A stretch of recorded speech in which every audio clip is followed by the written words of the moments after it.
week's been? Great. That's our favorite word here at One Million Cups.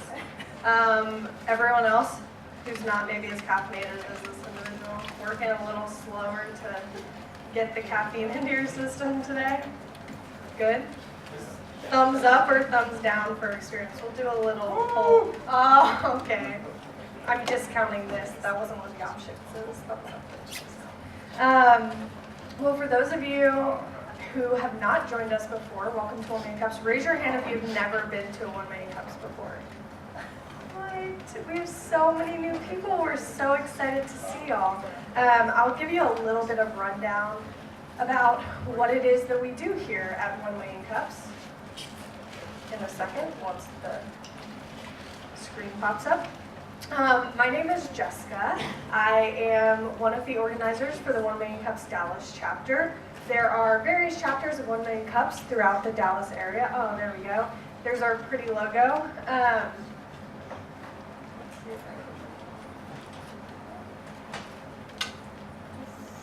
Okay.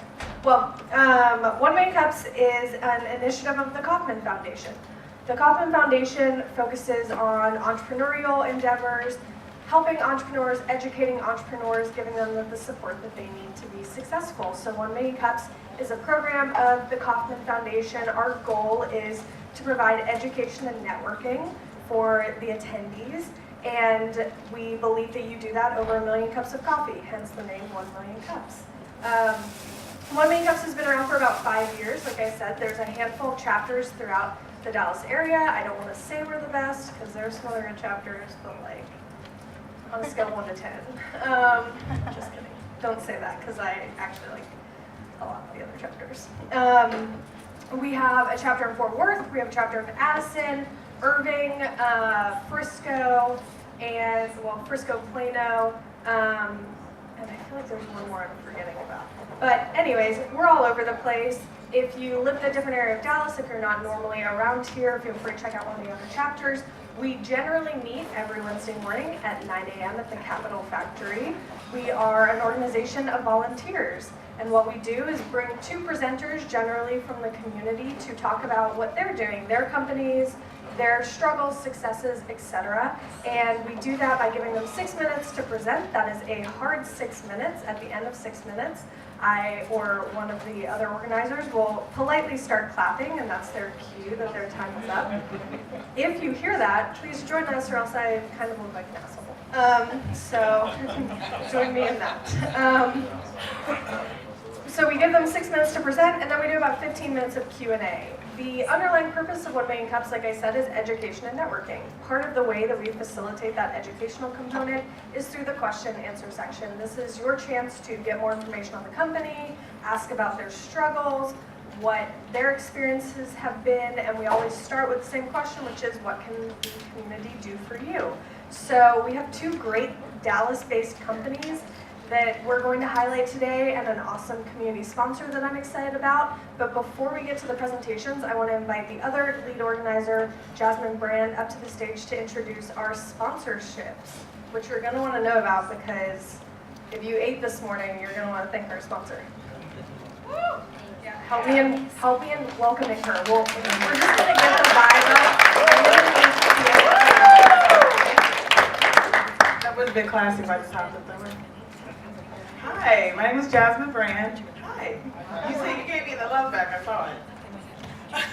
I'm with Launch DFW, and we are excited to support 1 Million Cups. So one of the cool things about this meetup every week is that we not only get to meet new connections, but we also get to connect you to cool companies as well. And this chapter is really excited to announce our first ever annual sponsor, a company that has committed to support us for the whole year. We did have some prerequisites and some requirements. One of them was Chick-fil-A or food. And he didn't argue when we asked for it. So I would like to actually bring up Craig J. Lewis. He is the CEO and founder of Gigway. She's tell you a little bit about his company and also anything else he'd like to share, since we've all had coffee.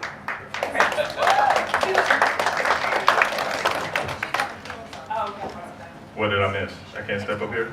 How's everybody doing? Everybody enjoying Startup Week? Yay! It's great. I'm enjoying it myself. So as Jasmine said, I'm Craig Lewis. I'm the founder and CEO of a company called Gig Wage. We help businesses pay, manage, and support independent contractors. Very much like PayPal for contractors, if you will. So if you have a business and you work with freelancers or consultants or side hustlers or gig workers, we help you pay them better. One of the cool things and the reasons why we decided to sponsor 1 Million Cups, when I moved back to Dallas 5 years ago, a lot of people don't know this, I actually attended the very first 1 Million Cups ever in Dallas. And I thought it was just an amazing concept. I thought it was a great community-based concept. And as we've built this company out, one of the things we've decided to do is support entrepreneurs, support freelancers, support contractors, support the community, people like Launch. And so super excited to be here, super excited to put some Chick-fil-A in your stomachs. Is the coffee good? Yeah. I figured it'd be cool to be a coffee sponsor for 1 Million Cups. So hopefully we'll serve 1 Million Cups. But anyways, I'm Craig. I hope you guys have a great time. Enjoy the pitches. We're Gig Wage, gigwage.com. If you or anyone you know needs to pay, manage, or support independent contractors, feel free to hit us up. I'm a cool dude. Thank you again to Gig Wage. I want to invite our first presenter up, but before I do that, I want to let you know we are going to be giving away some 1 Million Cups swag today. So if you are in the audience and you take a picture, hashtag 1MCDallas, we will look through those posts throughout the course of the event, and then at the end of the event, we will pick a winner, and we will give you an awesome little tumbler that are highly coveted. Normally only our presenters and sponsors get them, so great prize. Take a picture, tag us in it, and we will pick a winner at the end. Any questions? No? Okay, straightforward. Hashtag, yes. 1MCDallas. And it's at 1MCDAL, I believe, if you're tagging us. Okay, without further ado, I'm going to invite our first presenter up, Gigi, with Fetefully. Great, awesome. Help me in welcoming her. Clap, cheers, excitement. Oh.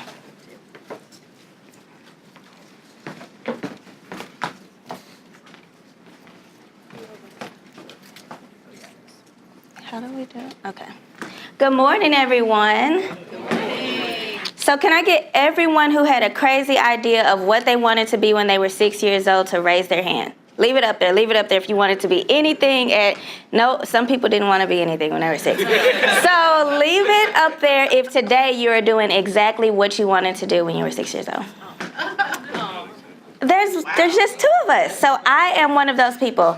At 6 years old, I knew I wanted to be a wedding planner. So much so that I used my mom's credit card and subscribed to Brides magazine. I got in a little bit of trouble for that, but she was extremely supportive of me. She helped me start my very first business at 13 years old, where I was paid to plan weddings. And I made so much money I thought I would never have to work again. $250.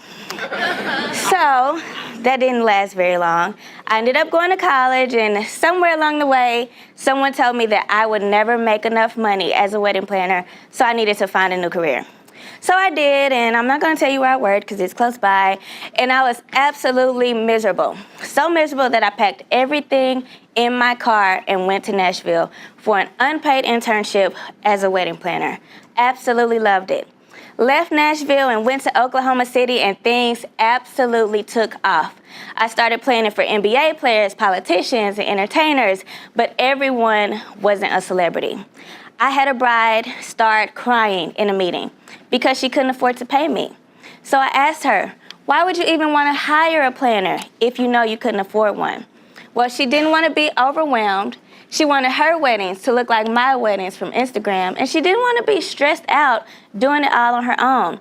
But most importantly, she had no idea how much things would cost for just one day. So I decided, why not just create a way for couples to plan with the planner at an affordable price?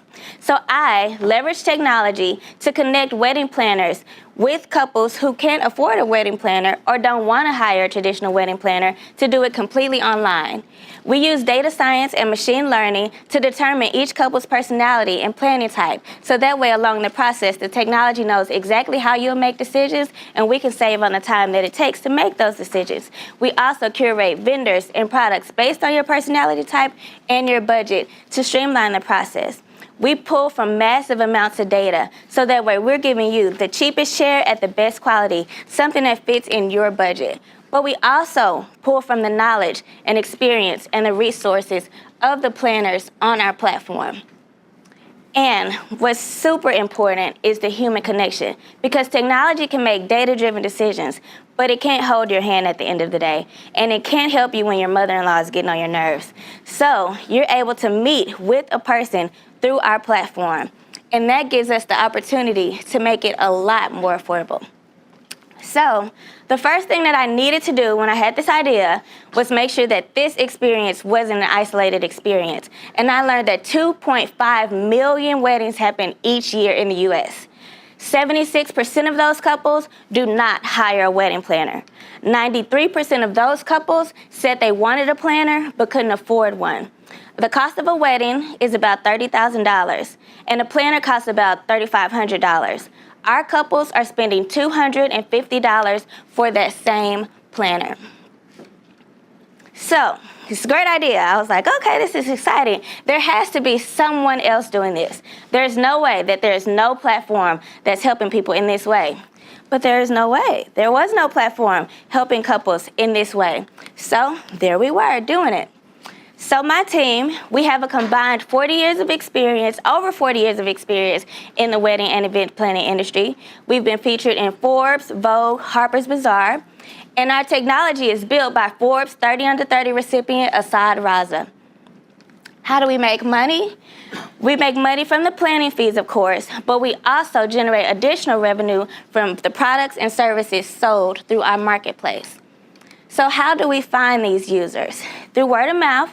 We've had partnerships with some of the top wedding brands, including Wedding Bee, which puts us in front of 100,000 couples each quarter. We also have planners currently in 25 cities, Canada, the Caribbean, and Mexico, who are executing strategic plans to introduce Fetefully to their market. We also partner with wedding venues who refer us because we solve pain points for them. But in addition to giving couples the wedding of their dreams, we give couples the planner of their dreams. We have the planners of Kim Kardashian, Jennifer Lopez, and Justin Timberlake planning with people on our platform. And we'll change the way people plan all events. But we're starting with weddings. I'm Gigi McDowell, founder and CEO of Fetefully.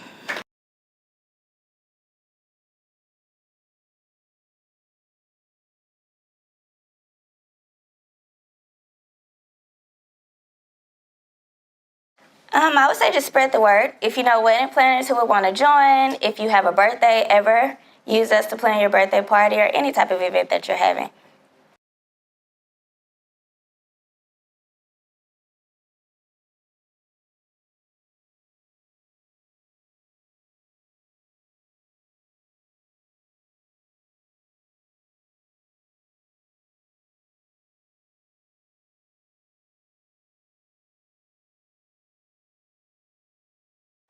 So when you join our platform, you take a quiz, and on the front end, it's kind of poised as like what's your planning style quiz. On the back end, we segment you into personality types, and that research comes from my experience. I was a communication studies major and leadership major, so we're using like Myers-Briggs and those type of personality assessments to do that. My team member is a psychology major, and so we're using all of that research to determine the personality types. How long is that onboarding process? The onboarding process is very quick. The quiz is on like 2 minutes. Okay.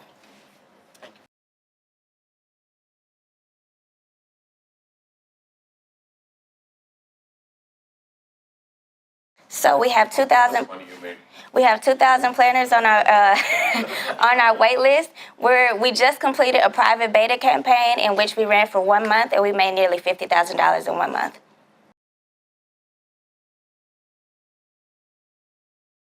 Hi.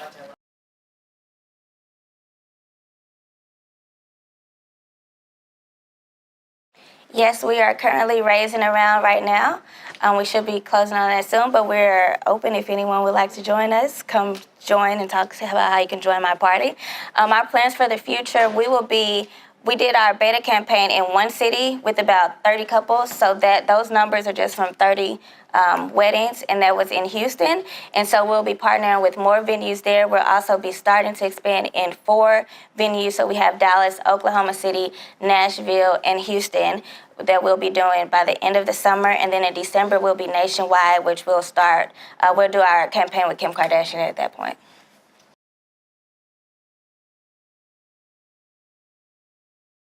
Hi. Love the platform. Looks really nice. Thank you. So,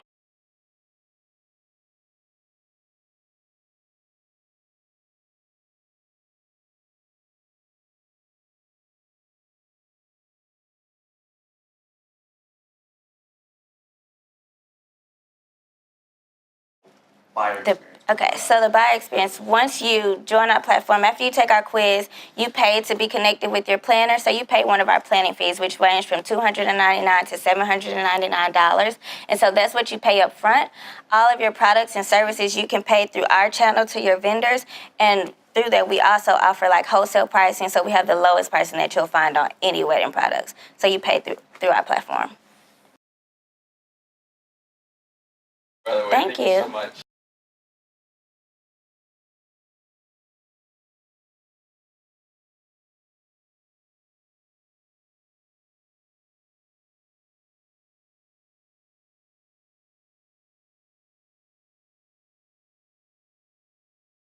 Well, congratulations on your future wedding. The feedback has been awesome. One surprising thing that I've gotten, the intention behind this was to help couples who couldn't afford planners, but I think technology has changed the way we're interacting, and I'm getting a lot of feedback that people just don't want to interact with people.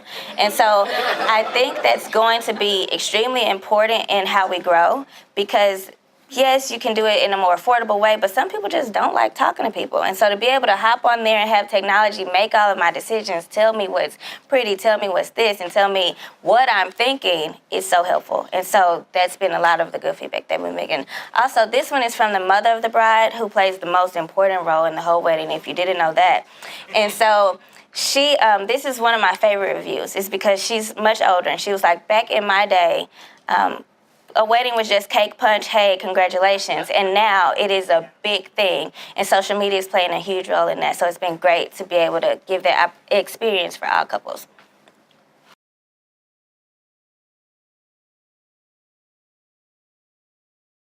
Thank you.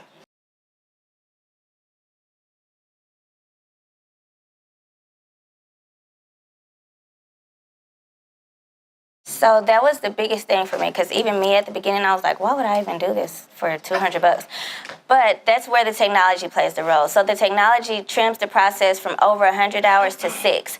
Our goal is to get that down to 2 hours. So you're essentially hopping on a platform to talk to someone, which planners already do for free. So you're hopping on a platform to do a consultation while technology does all of this, the decisions through automation and things like that. So you're pretty much getting paid for things you do every day for free.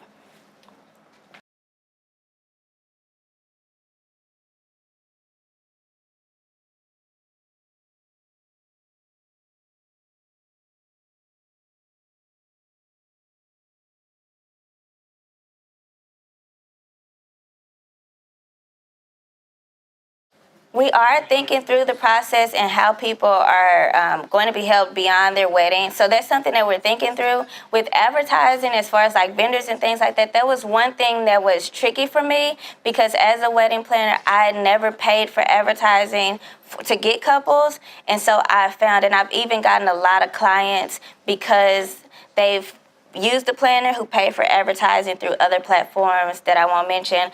But the planners and sometimes the vendors who are paying for the advertising aren't the most experienced and aren't going to help you the most. So advertising on that aspect probably won't. Right now it's invitation only for vendors.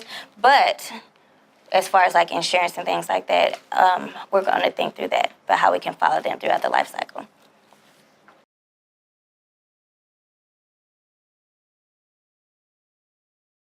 Yes, and so we have Angela Prophet, who's on our advisory board. She specializes in Indian weddings, and we're actually holding a focus group with planners who are specifically doing Indian weddings, and that's like my favorite market, and so that's the next place I want to go after I take over the U.S.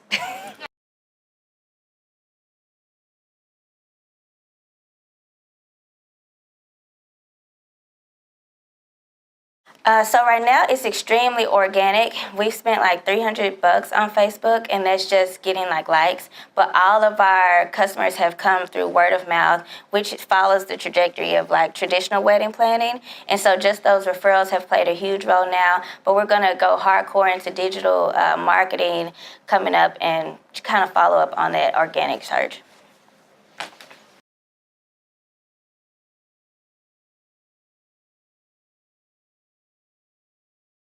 Busy. The next 6 months will be us just going into different cities and introducing ourselves there. We have a lot of bridal shows planned. We're going to do like a lot of grassroots things. And since we are still early, we want to do things that aren't scalable so people can build their relationship with us, because ultimately our customers will be our greatest marketing tool, because in the same way that they are for other wedding planners, we're just a large kind of nationwide wedding planning studio. So we want that to play the same role. So doing a lot of the grassroots things in the early stage, that's what that'll look like. In 12 months, let's see, we're in April now. So in April of next year, I don't know what that will look like, but it'll be pretty exciting because that'll be like right after a lot of our huge campaigns. So the best way to describe the next 6 to 12 months is extremely busy, exciting, and fun. Hi.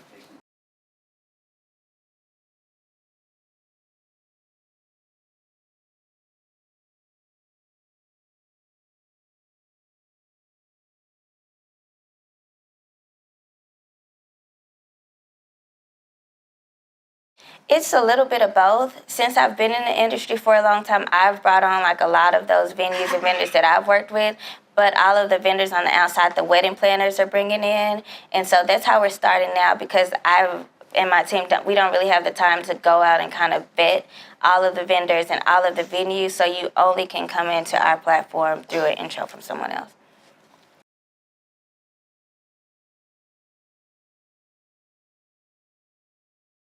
Thank you. Okay, so in the middle of our 2 presentations, while we kind of transition slides and the next presenter gets mentally prepared, I want to invite up our Community Spotlight for this week. Our Community Spotlight is an organization, individual, etc. in the community that is working on a project, hosting an event, or just involved in the community to some capacity that we think y'all should know about. So I would like to invite up Abby from the Business Council for the Arts, Business Council for the Arts in one fell swoop, to discuss what they're doing. We'll give them 2 to 3 minutes, and then we'll move on to our next presentation. So join me in welcoming Abby. Hi everyone, I'm Abby. Like she said, I'm with BCA. I'm the Engagement and Creativity Manager there. I want to talk to you about just a couple of our programs today and kind of talk to you about our organization. So, BCA was founded in 1988 by Raven Nasher and the Dallas Citizens Council. So that Dallas would have a better opportunity to be a world-class business community that had a parallel growth with our cultural community. So BCA works directly with businesses to strengthen the arts and culture sector here in North Texas. So we live out our mission through our programs, our events, and some of our services. Leadership Arts Institute, or LAI, is one of our premier programs. We've been doing this for 30 years, and it was created to develop the next generation of business arts leaders. So this is a 9-month leadership program that meets monthly to train emerging to advanced business professionals. Some of the topics that we discuss is fundraising and development, nonprofit board best practices, financial matters, and just issues that affect North Texas cultural community. So this is kind of all the training you need to be a better arts business leader. Graduates are then placed onto a nonprofit arts and culture board. There's actually a lady in the room today who's went through LAI, who's been serving on the board for 7 years, for 6 years, and will be the president upcoming year. So that's awesome. Applications you can do through our website, and they're due by the end of July. Secondly, we have on June 20th an upcoming Arts and Healthcare Breakfast. So this is the second breakfast that we have done. This one will be titled Designing the Future. As technology has obviously been advancing healthcare, we're noticing as pioneers in the field have been incorporating art to actually change the future of healthcare altogether. So our expert panelists will discuss how involving art into their creative process has added another layer of functionality to their designs, where they're bringing joy and vibrancy into patients' lives. So you can visit our website for more information about that. We'll have a large time for networking as well. It's one of my favorite events that I get to work on. Lastly is On My Own Time, short for OMOT. This is our employee engagement program. This is a region-wide visual and literary art competition that publicly recognizes and encourages the creativity of North Texas business professionals.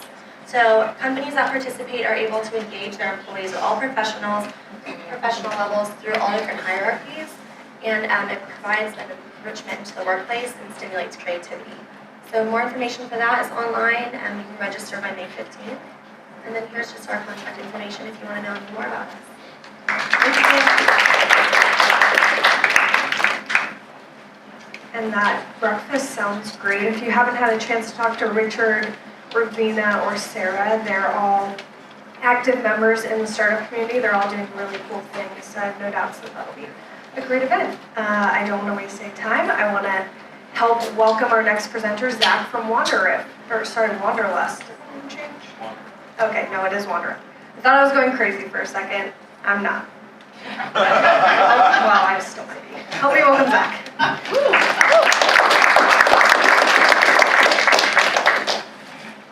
How's everyone doing?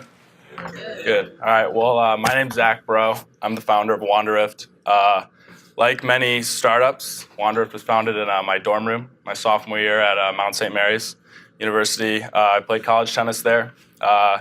Decided it was a relatively good idea. So at 19, I packed up my car from Maryland and drove to Dallas to do this. So Wanderlust is airline travel as a subscription. So basically, our subscribers pay a flat monthly fee and receive a certain amount of tokens. So one token corresponds to a single one-way flight to any of our destinations. It doesn't matter distance or the destination. There we go. Good? Perfect. Sorry. So when I started Wanderlust, I found two problems in the airline industry. The first thing is frequent flying on short notice is unreasonably expensive. So the first solution to that is through our subscription model and the use of tokens. So our subscribers always pay the same low rate for their flight, no matter distance or destination. The second is booking an airline ticket is cumbersome and time-consuming. There are some services that make it a little easier, but doesn't matter any way you slice it. It's usually takes some time. So our subscribers can choose from two subscriptions. The first is $369 for 3 tokens. Those require no long-term commitment. You can go month to month. The second is $459 for 4 tokens. No long-term commitment there as well. Flights are booked within 1 day to 21 days before a flight's departure.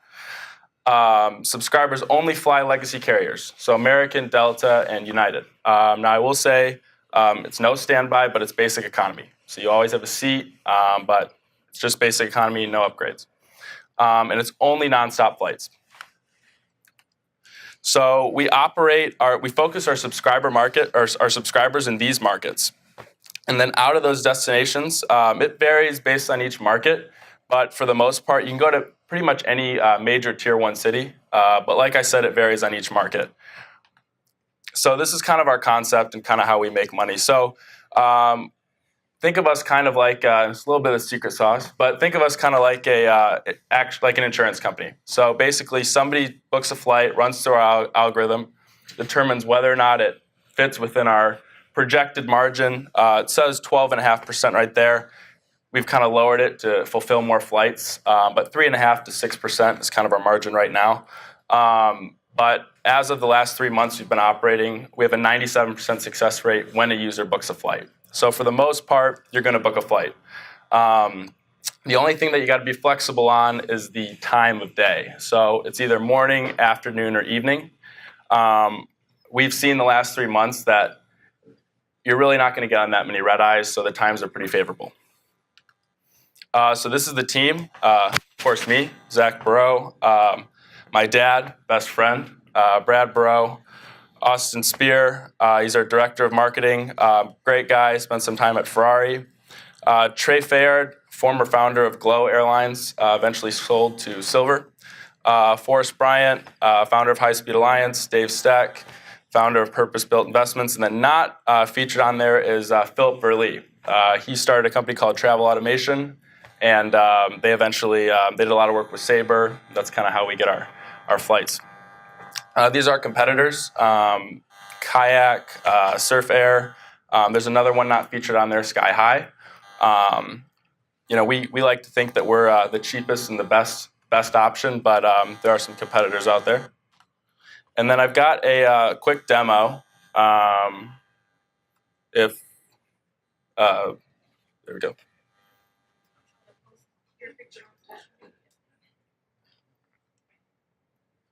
So kind of, our first goal was to make flying frequently cheap. And the second goal was trying to make an airline ticket be able to be booked in about 20 seconds.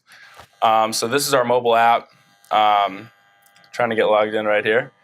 But, we took out the majority of the steps that we thought were somewhat cumbersome and made it super simple. So if you go on, you select your departure city, Dallas, select your arrival city of Los Angeles, your trip dates.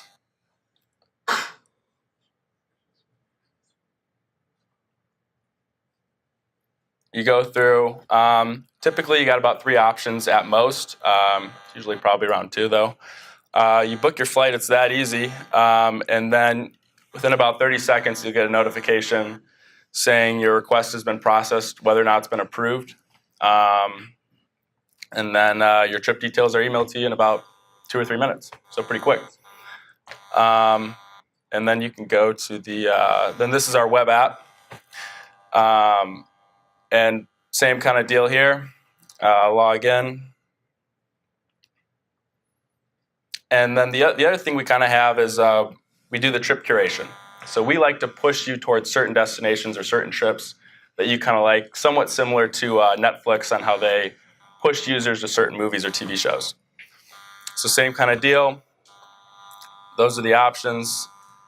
You select book, and you're good to go. So that's Wanderlust. So any questions or anything like that?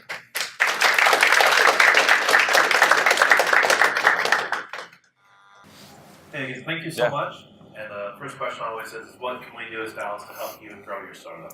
Yeah, we raised an initial seed round, and we're about to close a Series A. So really, and we've got a great team of guys.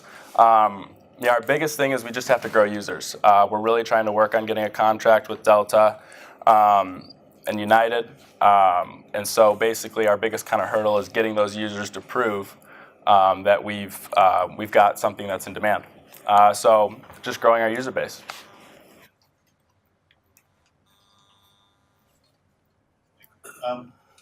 How much of the time, when I try and make a reservation, am I going to find that there is simply nothing available the day that I want? So we found, so we found, so the day available is pretty close. It's about 97%, like I said, and about 80% of the time over the last 3 months, we've seen that you'll have at least 3 options, or 2 options, most 3. Do they vary throughout the day? So it's live, so it'll update throughout the day. Yeah. My question is whenever I'm planning for my tour to travel to some other city, and the morning or the day before matters, because say either I have something appointed at 9 in the morning or maybe 11. I want to go and get in the morning.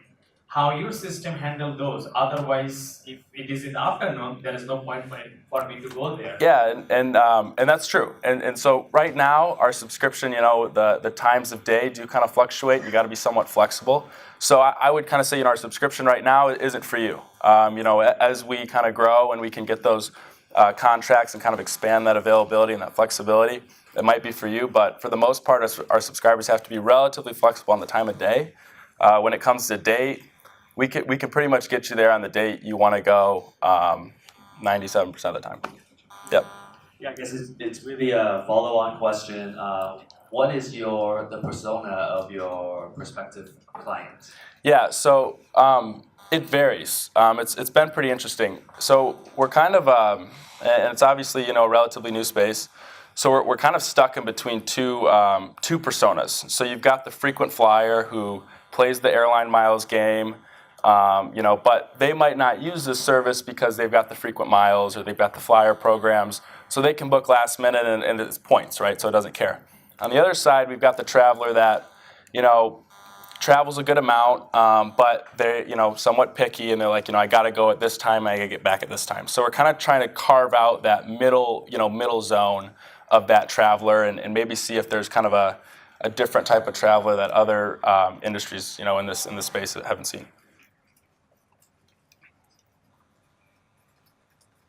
Hello, my name is Bill with Zord, Yeah. and my company founders went through Techstars with competitors Sky High, yeah. Yeah, and I also listened to their pitch on the pitch. Yeah. On Gimlet. So a couple concerns that they had was how are you gonna? Is it month to month? Is it 3 months? Because a couple of concerns were how are you gonna retain your customers, and if the subscription was going to be too high, and to put a limitation like the 5 trips per month. Yeah, so Sky High operates a little bit differently. The first thing to kind of note is they have Spirit and Frontier on their carriers list. We only do legacy carriers, but the first thing is, we are kind of stuck in that $369 and $459 is a high price point for a month-to-month period to expect someone to pay. It is no long-term commitment, but what we kind of do to retain that user is for the 3-token plan, 1 rolls over, 1 token rolls over a month. And for the 4-token plan, 2 tokens roll over a month. So that kind of retains the user and keeps them on.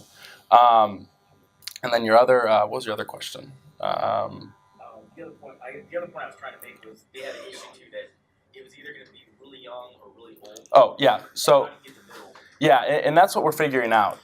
We found that our typical subscriber is 25 to 34.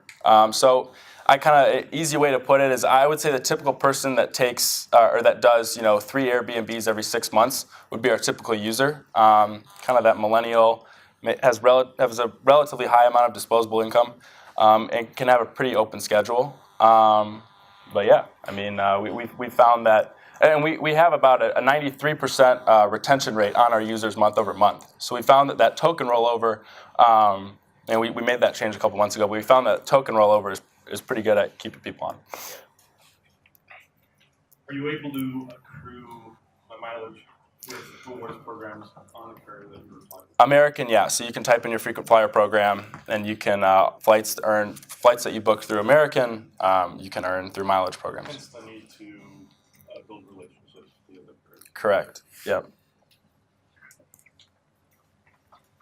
The basic economy doesn't include a bag usually, so are you guys able to work around that? We're not. Nope. So just seats.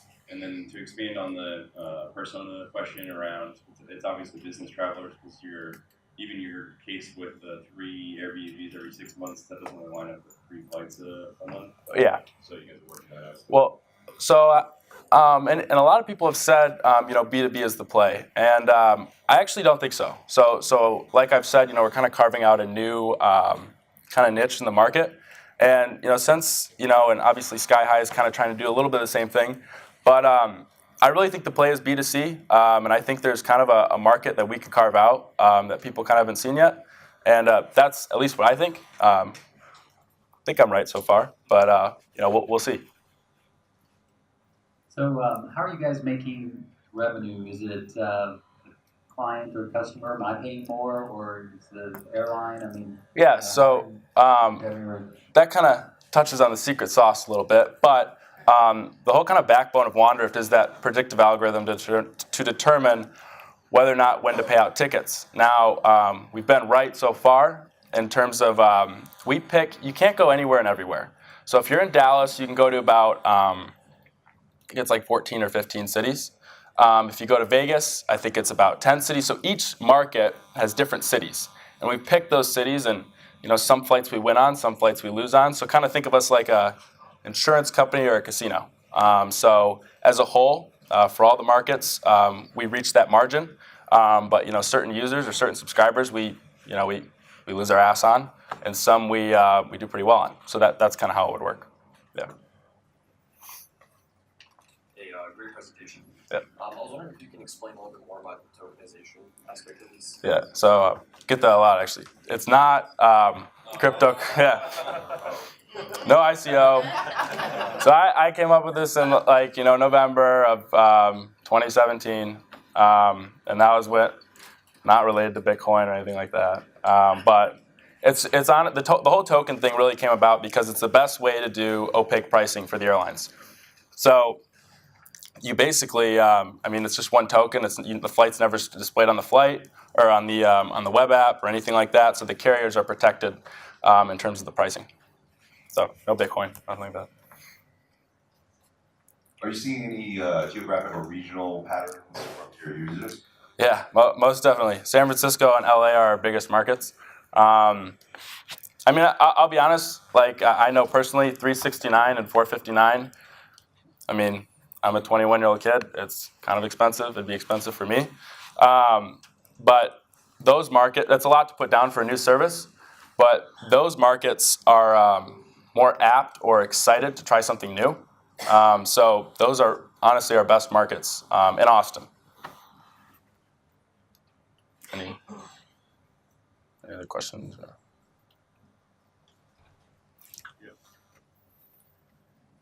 I wondered, are the tokens transferable? Yeah. My great grandmother wants to go, and I can't get away. So we're working on that right now. Being able to just send a friend or a family member a token. Our whole thing is we really don't we're not trying to make our money on the breakage. So we are pretty favorable or reasonable when it comes to rolling over tokens. We want people to use their tokens. We want people to fly. We want people to use them. We want to get people on flights because the more flights people take, the quicker we can get to an airline contract with those carriers. So that's a big thing though is getting people to send tokens to friends, family members, spouses, whatever. It's a huge increase in the student market. Exactly. You can purchase a subscription and send them to your kid to fly them home for Christmas break or whatever. Really excited about your app. Great presentation, man. Of course, I love this country. It's a beautiful country, but I'd love to see the world. How soon are you guys gonna get outside of our beautiful country? It's actually pretty interesting. The international market is a lot more reasonable in terms of discounted fares. So in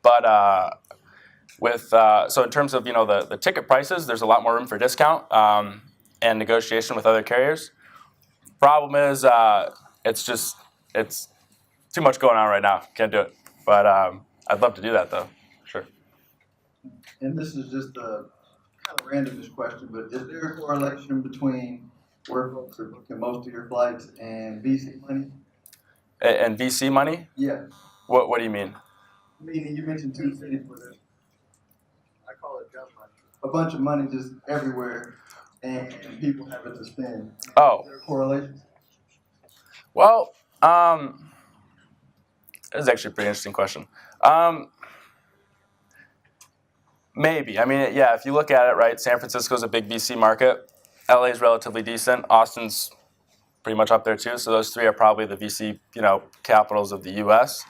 But our users, most of them work for startups. So I guess you could say most of those startups are funded by VCs. So you could say that, they've kind of helped us out. But yeah, I guess you could say that. Yeah, pretty affluent markets. There's a lot going on in those three markets. So yeah, you could say that.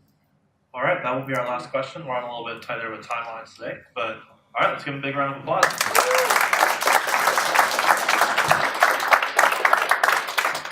All right, thank you so much for coming to 1 Million Cups. We are not here every Wednesday, but we are every Wednesday at the Capital Factory. So big thanks. I want to thank everyone on our team here, especially Stu doing the video. I also want to thank Chris for having the photo booth and Gigwage for sponsoring everything. One last call before we leave is we did have.